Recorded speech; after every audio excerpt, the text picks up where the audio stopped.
Hey, welcome to Lab, the podcast. So grateful to be back on the last day of January. And January is National Human Trafficking Awareness Month. And all month long, we've been having conversations highlighting not just the issue of human trafficking, but the people and the organizations doing incredible work all over the world to fight human trafficking, but also to care for survivors. And honored to be with me, or honored to be here with me, is Dee Perconti. I'm so grateful to have chairperson of the board for Rapha International. We just had a conversation with Stephanie Freed of Rapha International. Rapha serves children in Cambodia, Thailand, Haiti, and the U.S. through residential and non-residential therapeutic programming administered by an international team of more than 380 professionals. Dee is also a mixed media collage artist whose work has been featured in churches and hotels and community organizations all over. And Dee, we're so grateful that you are sharing time with us. Oh, I'm so delighted to be here. Yeah. It's Stephanie. We were amazed when we had the conversation with Stephanie Freed of Rapha, of course, and you're the chairperson of the board for Rapha. And we were impressed by just everything that God is doing through Rapha. And when I read that the last time with Stephanie, 380 professionals working around the world, especially in places like Cambodia and Thailand, Haiti, to fight human trafficking. This is the issue that we've been talking about all month. Yeah. And our listeners and our audience is used to that because every January we come back to the issue. This is the work that you're doing year round. How did you get involved, not just with Rapha, but the issue of human trafficking? How did that become something that you knew God was calling you to pay attention to? Well, I lived a rather unremarkable life. And you'll have to excuse me, I have a little scratchy voice, so we're going to have some it's water. spring season. It's in Florida. It just happened like that. All of a sudden, everybody's feeling the same thing. It really did. So unremarkable, but very happy life. Wife, mother, and artist. And what happened was in 2010, I was led to a counter in our church. Our church has a counter where there were some postcards that were talking about mission trips. And it was the strangest thing, Zach. My body was like drawn to this one particular card, and it was about a mission trip to Cambodia to see little girls who had been rescued from trafficking. I'd never been on a mission trip. I knew nothing about Cambodia. I knew nothing about child trafficking for sure. But I was called, as sure as I'm sitting here, I was called. And so from then on, my husband was called also. And from then on, we have been spending our time trying to end trafficking and exploitation of kids, one child, one family, one community at a time. Yeah. That's what we're working on. Was the mission trip that you went on with Rapha? Is that how you connected with Rapha? Absolutely. Yeah. Okay. So you started just as a volunteer who came through a connection with the local church. Yeah. And today, in 2025, chairperson of the board. That's right. Yeah. That's right. Yeah. Some people say, like, well, you must have missed a meeting and that's how you got put in charge of the thing, but it's not that way. This was a calling for you. Oh, it was such a calling. And it's interesting to me when people say, I'm not sure if I'm called. I couldn't have been more called than if God put me on the airplane. I mean, I was so called. Yeah. What did you see that maybe when I'm sure you were an artist, you were a mom, you were here in Tampa, Florida, St. Pete, and then you went to Cambodia in 2010, probably not knowing what you didn't know. What was that experience like? Totally didn't know. The personal experience with those children, I will never be the same. And I don't think anybody that goes on a mission trip to Rapha will ever be the same. The children, in spite of, I knew what they had been through. I knew the abuse, the exploitation, and all of that. But in spite of all of that, they're just kids. They play, but they love pizza and they love, ice cream, and they dance and they play, and they are creative. They make art. I would have thought that their art would be dark, Mm. but most of it is bright colors and big, expressive strokes. So, the resiliency of the human spirit is what I learned on that trip, and also the healing hand of Jesus, because there is no way that these kids could thrive and learn and go on to really good lives without his healing hand from what they had been through. Yeah. Yeah. We were just talking to a board member from an organization that we support, Oak Rock Foundation, and he was saying the exact same thing. I mean, almost literally word for word. He said that the healing that can come for kids or anyone who's experienced the trauma that they've experienced is only possible through God, and the fact that Absolutely. Jesus can heal not just the body, but the mind, the spirit, the emotional life. And it's interesting that you said that because he literally yesterday said the same thing, which is why I love the mission and ministry of Rapha, that it recognizes that there is the dignity of just rescuing kids that are in this incredible, vulnerable position, but it's a gospel issue to see them flourish. Absolutely. And they don't always come to us that way. I always felt like this would be the happiest day in a child's life. They've been rescued, taken to a nice place. Not necessarily so. They're scared to death. Sure. They don't trust us. Why would they trust us? Practically every adult in their life has betrayed them. But then over time, they see their sisters in the safe houses who are the only people who have been through the same thing. So they can really understand each other.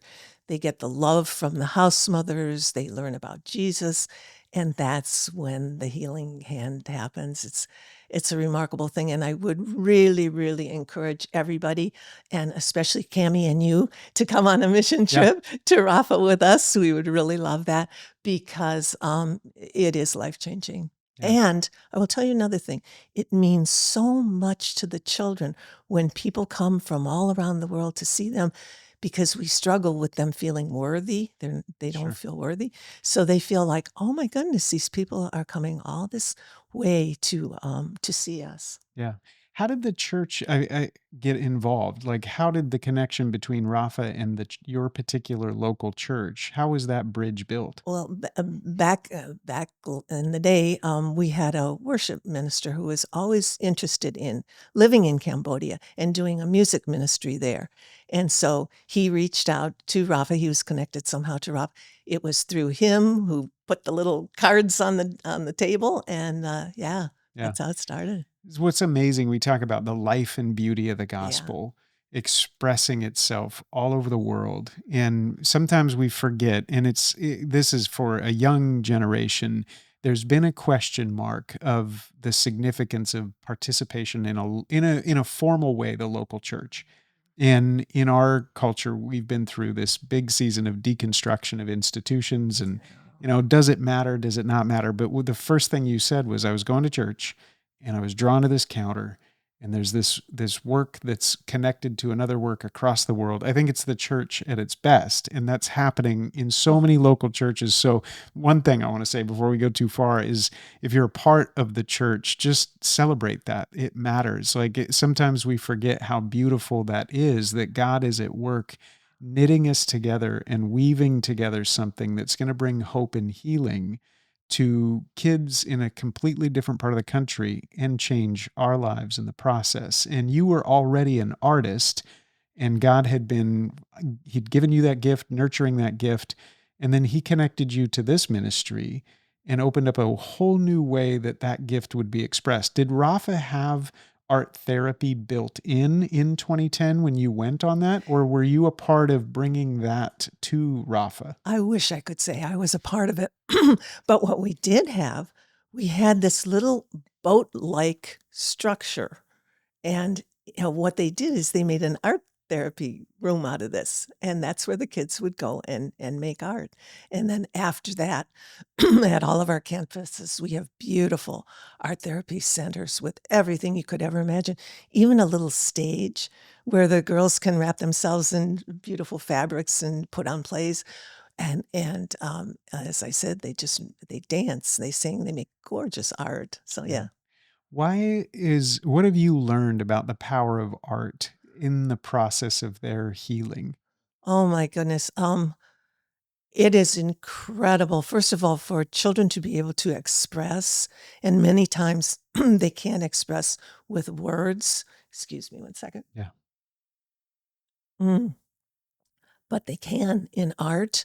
Um, not only is it for their healing, but our therapists find it so helpful. Art therapy is invaluable. Let me give you one little example. This was a child that came to one of our therapists, and it was for a simple relocation. She had been staying with her father for the summer, and then he was taken to jail.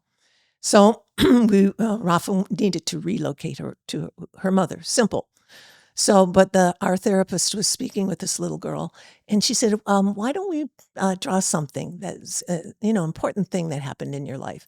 And this little child draws pictures of money, dollar bills, and in the center of the dollar bills is her face, her own face. Mm. And the therapist said, what does this mean?"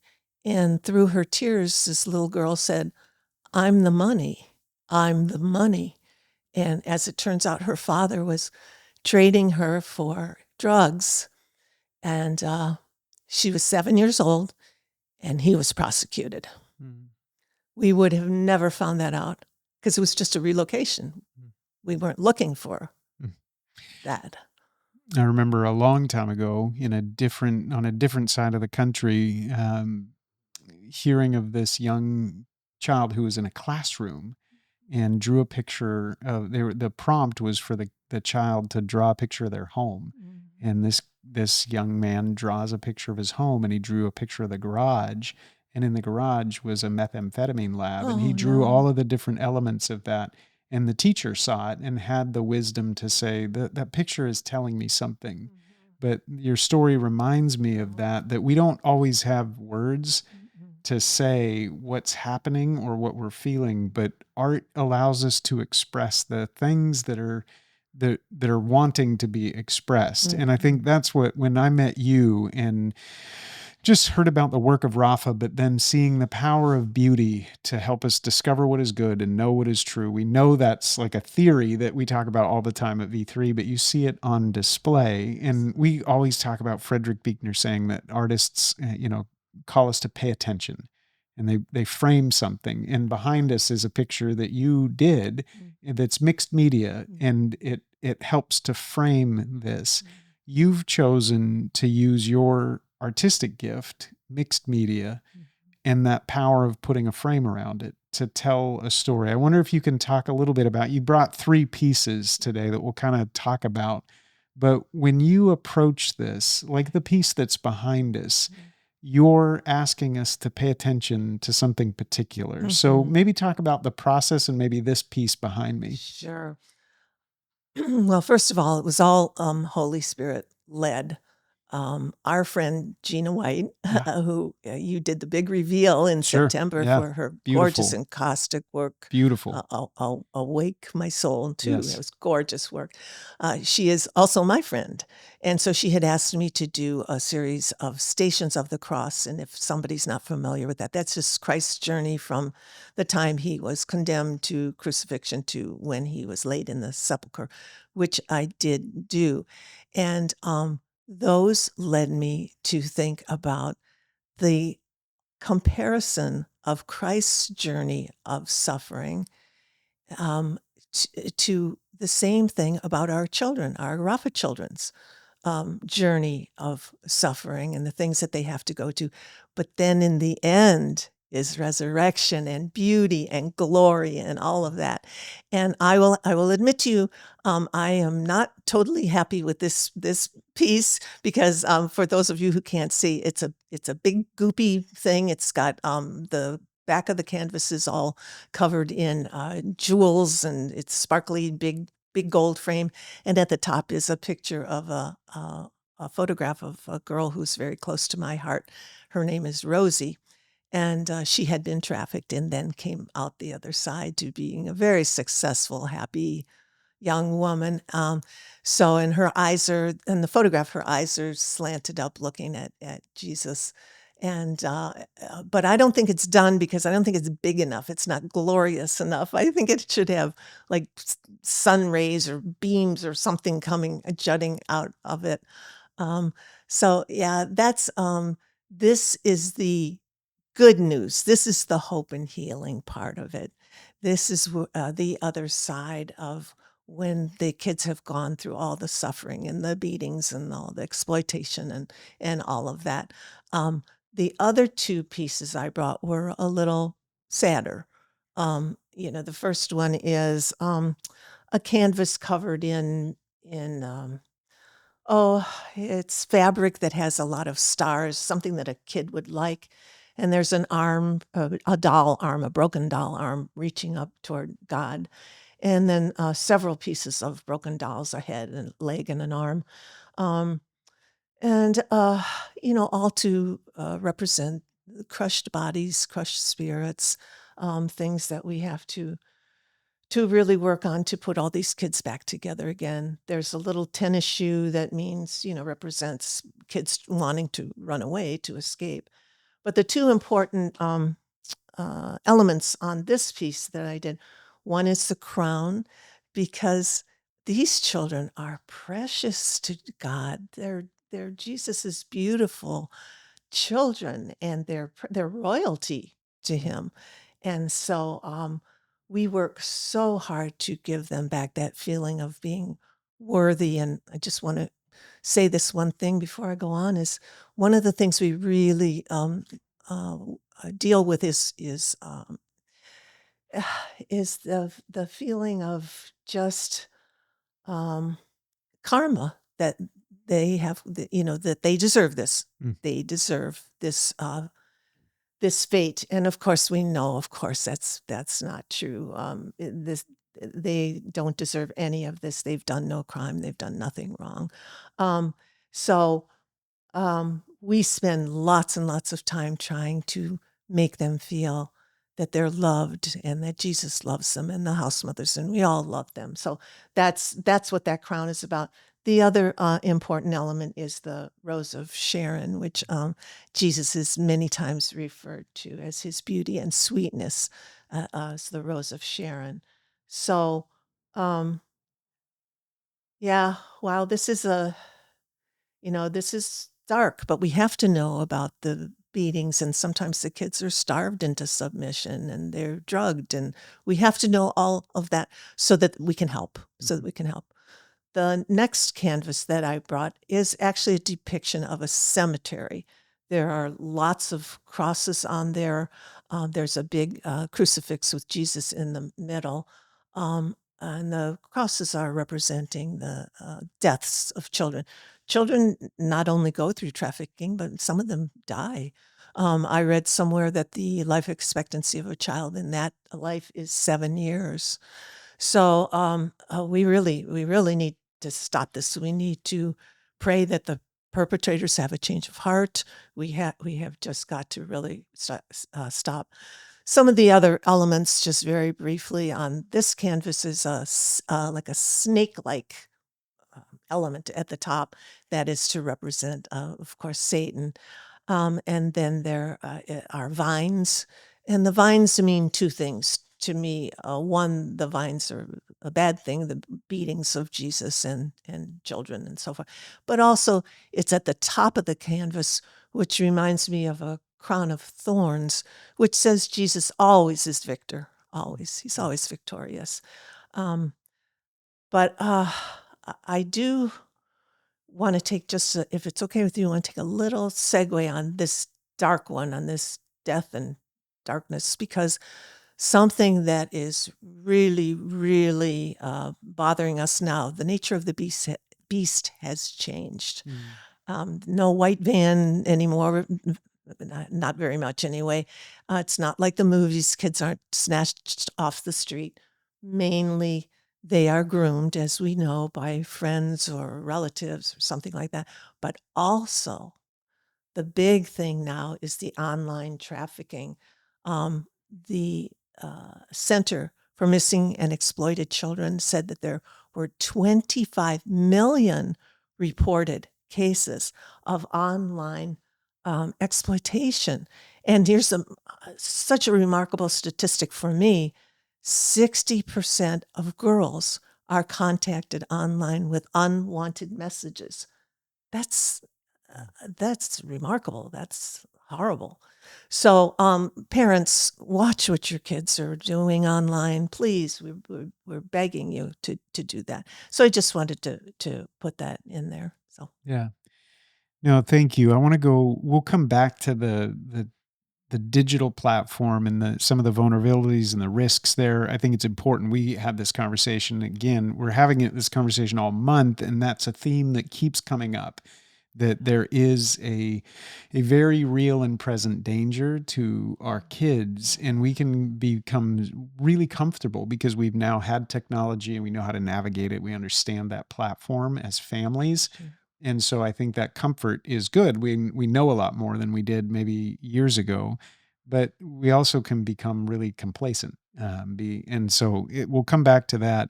I think one of the things I love about art, in addition to for someone who's a survivor having a voice, in a different medium than they would with just being able to articulate with words, but also from your side, you went in 2010 and met these kids, and it's really hard. I think Riley and I have these conversations and we leave them and we're really sad. I think we don't feel great sometimes after these conversations. And when I saw the piece that's in front of me of just the broken doll parts, to be honest, it was disruptive in like a really, it did what you hope it would do, Good. right? It disrupts you and it makes you step back from it and go, there's something not right about that, right? That it shouldn't be that way. It's not the way it ought to be. And there's a sadness about it and a fragmentation about it. And it makes you want to look away as well as go, why? Right? That's the power of art. So first, I just want to say thank you for stewarding your gift as an artist. I think artists at your best are, again, asking us to pay attention to things that we wouldn't necessarily stop and pay attention to. But your art forces us in a way to confront something that is hard to look at. And that piece is hard. And then you look at the one that represents death in a cemetery, and I go, I want to get to this part of the story, right? And I Yes, want to of see course. the hope and healing, and I want to see the portraiture of a young girl who's now looking up and she's been set free. But you're able to help us confront the whole part of that story. As an artist, how much of a toll does that take on you when you go back in your studio? I know Riley and I, just to talk about this, that's an impact. Gina White, the encaustic art, you're spending hours and hours and hours. How have you, how has this shaped you as you have started to use your artistic gift to tell these stories? Well, thank you for bringing that up. I do want particularly this series. This is called the Rapha Stations of the Cross, based loosely on Jesus's journey. I want them to be learning tools, teaching tools. These probably nobody's going to hang these on their wall. Yeah. They're, some of them are very sad. So, I thank you for bringing that up. Um, I know what you're saying, that it must be wrenching and many times, that it is, and it's sad. And people say to me, "How do you do this work? Aren't you just crying your eyes out all the time?" And yes, you do some, and you do mainly in the beginning.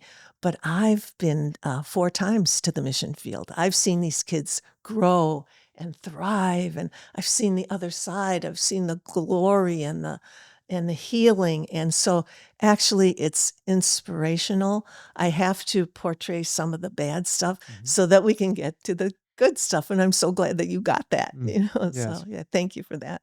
Yeah. I think it's, again, I love that these are teaching elements. I think Yeah. that in some ways, that I'm so excited to see people recognizing the power of that poetic sense of learning rather than just a scientific. We can look at the data of 40%, 60%, these many millions, and it's hard for us to be moved. by that just sheer data, even though the data is what it is and it's Mhm. atrocious. But I think it does take an artist to help us feel something that compels us to move. And so we'll keep doing that work. How has Rapha um, how are you thinking about expansion? Because again, we heard about Rafa's center in Joplin, Missouri, and that there's a hope and healing work taking Yes. place there. It's Yes. in Cambodia. Yes. As you think about the future, what are you praying for? You're the chairperson of the board. You know, when you're praying at night for Rafa and for your work to expand, what are some of the things you're praying for? Well, our new Hope and Healing Trauma Counseling Center in Joplin is opening. We have one right now, but the new one is opening, yeah, shortly, next month or two. We will be able to have 10 therapists, which would be incredible because I think Stephanie Freed mentioned to you, we have a year backlog. Yeah. It's so badly needed. We have a dance and movement area, plays center. We have all of those things. And an art therapy center, which is just going to be remarkable. There's be everything there for a kid to express themselves. Um, my personal hope and prayer is for a hope and healing trauma center in Tampa Bay. Mm. We all know that Florida is number 3 in the nation in trafficking, a terrible thing to have to say. Um, and there is a huge need in this area. And one of the problems, this is kind of secondary, but one of the problems I have in fundraising is that some people are only interested in local, in Sure. Tampa Bay. Yeah. You know, they feel sad and they support sometimes for Cambodia, Thailand, Haiti, so forth, but their hearts want to support here in Tampa Bay. So, my prayer, I've asked God and I've asked Stephanie Freed if maybe the next one could be here. And I'm just going to step out in faith and say that when that happens, we're going to need a lot of help. We need a ton of money, ton of volunteers, a ton of therapists. We're going to be knocking at V3 Yeah. door, Yeah. and because that is what we need. But it's so badly needed, and that is totally my prayer. And I would ask all of y'all to pray with us for that. We really need it in this area. Yeah. There's a beautiful song, and I'll get the artist's name. Riley can research this for me, but the song's called "Remember," and it's remember who you're talking to, the only God that death bows to. And I think that when you say "Let's pray," that's what I want to say is like, okay, yes, let's pray and remember who we're talking to.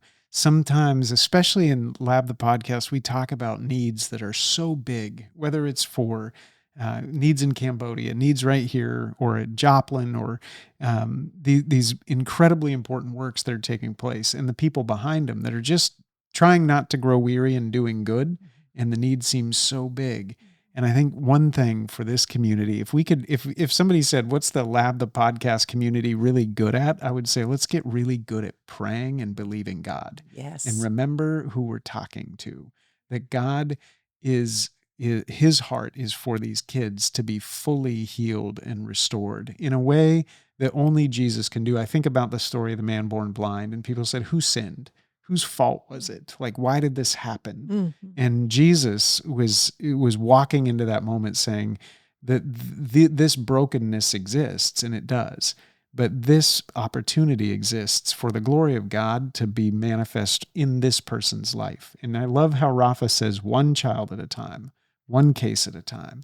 And I asked Stephanie that. I said, do you get discouraged by the idea that will we ever be able to end it? And Stephanie was great. This is my kudos to her chair of the board. She looked right at us and said, yeah, for that one, it can. Yeah. We'll do it one at a time. Uh-huh. So let's pray and let's believe God for hope and healing, to reverse engineer that back to where we know what we're praying for. Talk about the work in Missouri. You talk about the counselors, the therapists that are working. What does that look like? Give us paint a picture for us of a Hope and Healing Center? It has a structure, and then do you network a group of therapists who volunteer their time and it's pro bono, or do you train and hire your own staff of therapists? Some of all of that. Okay. But yeah, some of all of that. But our therapists are trained, highly trained. They go through 6 years of training. One thing I do want to say, if you ever hear of people who are trying to do therapy that are not skilled, please talk to them. You can do so much damage. You can re-traumatize the people. So yeah, you just don't want to do that. So our people are highly trained, and we do a lot of outreach. We do social work. We do all of those things. We work with the community. So yeah, it's a very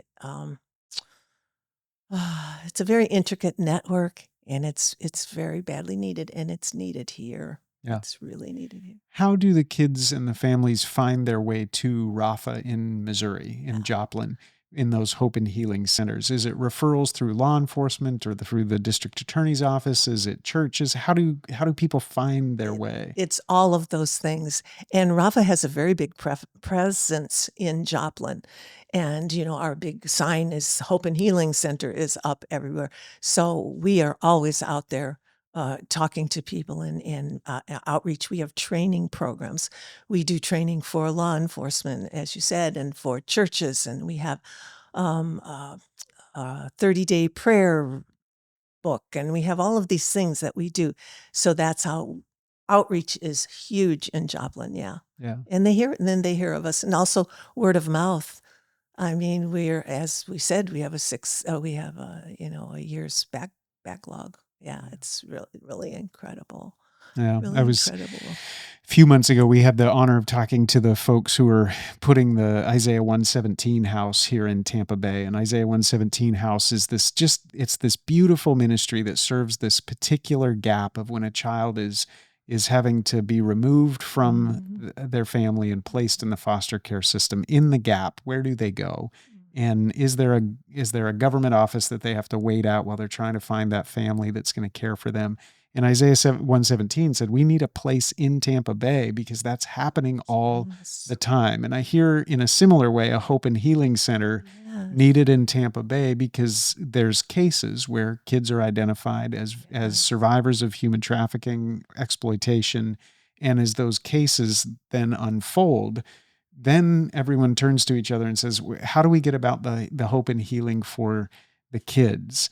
And one of the challenges is access to therapists, access to trained therapy, and then models of therapy that have been proven to be effective at healing trauma. And Rapha has done work for quite a few years in pioneering this. So it makes sense to bring that and just put it into a community paralleling, right? Isaiah 117 and the work of the church and our great governmental institutions working on this. Is you think about the first step for that. Obviously, prayer is number one. To say, well, I would even back up and to say, let art move us on behalf of the people who are most vulnerable and say, there's a need right here in Tampa Bay. And it is around the world. And then recognize that need requires the courageous action of people to say, okay, we're going to pray and believe that God does want these kids to be fully healed and restored. And then we've got to bring some people together. So if you thought about the people you're praying for to come around this issue, who are some of the people that need to be involved to get a work like the one that happened in Missouri? Who are the people that can help make that possible in Tampa Bay? Well, certainly organizations like V3, for sure, churches, and I I already have a team of people that I've been working with, and we really want to start to do fundraising already. Um, but I just don't want to get too ahead of myself until God gives the go ahead. But I've been working with a group of women that I highly respect. Gina White's one of them, Yeah. and we have been already talking about how we can put this together. Also been talking with CASA, who would be a wonderful partner. Yeah. What a real dream in this this may or may not happen, but a real dream would be to maybe have space in their justice center. Yeah, That would, to start out with, maybe absolutely. renting space in their justice center. That to partner with them would be perfect. Talk about one-stop shopping. Yeah. Then the entire thing would be complete because they offer all the other services. But what I would love to mention too is I would love for you to meet our Chief Clinical Officer, Angie Brower, who is the one who heads up the Hope and Healing Center in Joplin. She is incredible. She's an incredible woman, an incredible speaker, and has just had years and years of experience. And so, yeah, maybe someday you could meet her. Yeah, I Be would love nice. that. That would be nice. I just had another great organization, First Priority of Tampa Bay. I was just with Amber Johansson and their group, and we were thinking about dense networks and the power of a dense network to accomplish sustainable change. And that's what I'm hearing in this conversation too, as we've spent a whole month thinking about the work to fight human trafficking and care for survivors. There's so much good work being done. So part of our hope in having these conversations is that everybody listening, you're probably connected to 3 or 4 people in your sphere that are doing great work, like CASA or other organizations who are working on behalf of survivors. And so, my hope, in addition to prayer, is just let's think outside the box of who we might know. And as you were drawn to that counter to go on a mission trip, you might be listening to this episode and going, you know what? I don't know what I can contribute, but I'm, an effective bit. You mentioned the incredible, powerfully intelligent network of women here in Tampa Bay. I've seen the Oh, most extraordinary people absolutely. accomplishing incredible things and just volunteering and giving their time like you are to advance these causes. So that might be you listening. And here's what I would encourage you to do in addition to pray is go to Rapha. How can people connect and go through Rapha to say, hey, I want to help. I want to pray. I want to maybe find out more about how I can be a part of what might happen in Tampa Bay. And I want to help maybe go on a mission trip in Cambodia. How can people make that next step? Go to rapha.org. And of course, Rapha is the Hebrew word for healing, the one who heals. So go to rapha.org, RAPHA. And there are many drop downs that will, how can I help? How can I fundraise? How can I donate? How can I, what kinds of things can I do? But what I mainly want to say is, so first of all, do that. Huge resources there. There's so many videos and things that you can learn. You could spend days. I'm so proud of our website. It's Yeah. really complete and beautiful. But I would say think about your personal gifts. Everybody has gifts and everybody has a sphere of influence, as you were saying, people that you know. But it could be weird gifts. Like, for instance, my husband's a racquetball player. We have raised tons of money for Rapha by him going to his tournaments. I would sell Rapha merchandise. We ran an auction for years and years to profit Rapha and the racquetball community. So you have strange gifts. I mean, whatever. If you're a bowler, maybe you can do bowling for Rapha. All those things. So we can all help. But yeah, first of all, hook up with them. And if you can reach me at D, just the letter D, Perconti at rapha.org if Yeah. you want to. Yeah. I love that. That's so good. We'll put those links and find a way to embed that. So if you're looking for that, I encourage you again, just take that next step because we were inspired by Rafa's work internationally.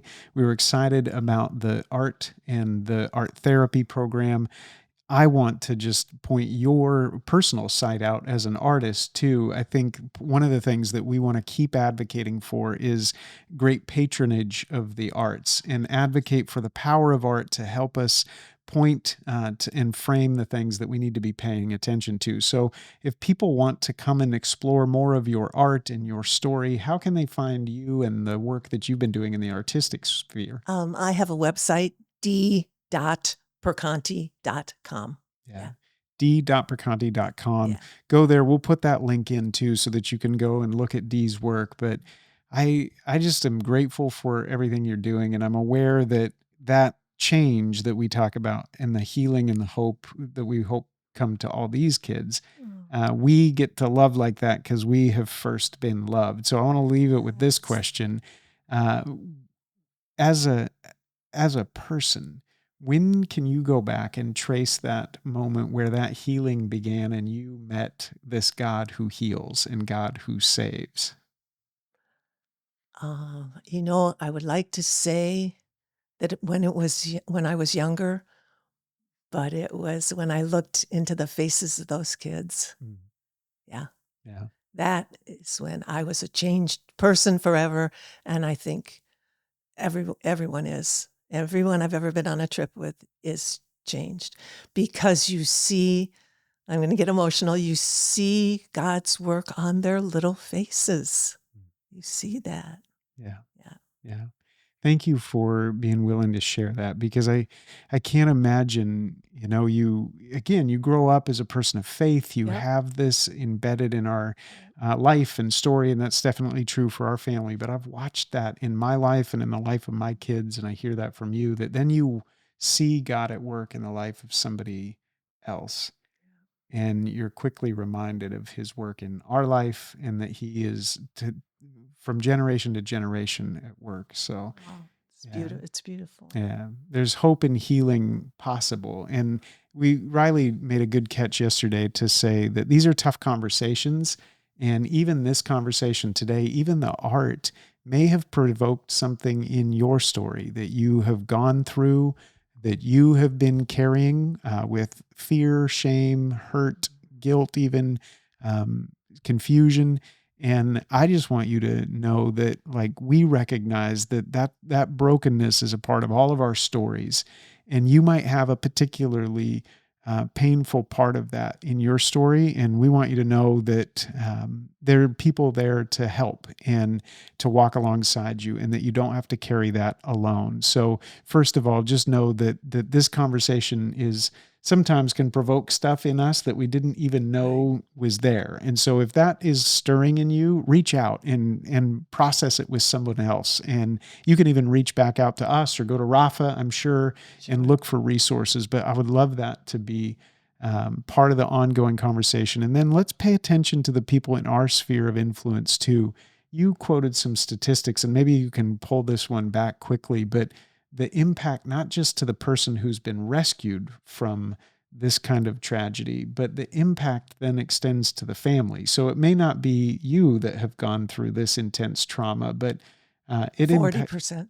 Yeah, say more about For that. just that's about all I know about it is that there are 40% of families who suffer PTSD and some of the other trauma just by being around their child and witnessing their child being in trafficking. Yeah. Yeah. And we counsel those people and we help them every way we can. Yeah. Yeah. Yeah. So that's another reason to go to Rafa's website. It is beautifully done, and Ah, it it is. does make it easy for us to navigate it. So if you or somebody in your family, somebody in your extended family or neighborhood or church has been through this and it's a part of their story, there is help available through Rafa. So maybe as a starting point, go there and they can direct you to local resources to help you think through this. But It's beautiful. yeah. Dee, thank you for just your faithfulness, 2010 to today. And looking over your bio, I saw it starts as a volunteer and then again it expands and Mm. expands into present day, the chairperson of the board for Rapha International. We're grateful for you and your work. Thank you for the power of your artistic gift to help us think about this. And every one of us, let's just continue to pray for Rafa and for these kids that there would be hope and healing around the world and maybe here in Tampa Bay with a Hope and Healing Center. So, Dee, thank you. Thank you on behalf of Rafa. I thank you on behalf of artists. I thank you. Yeah. Yeah. Amen. More to come.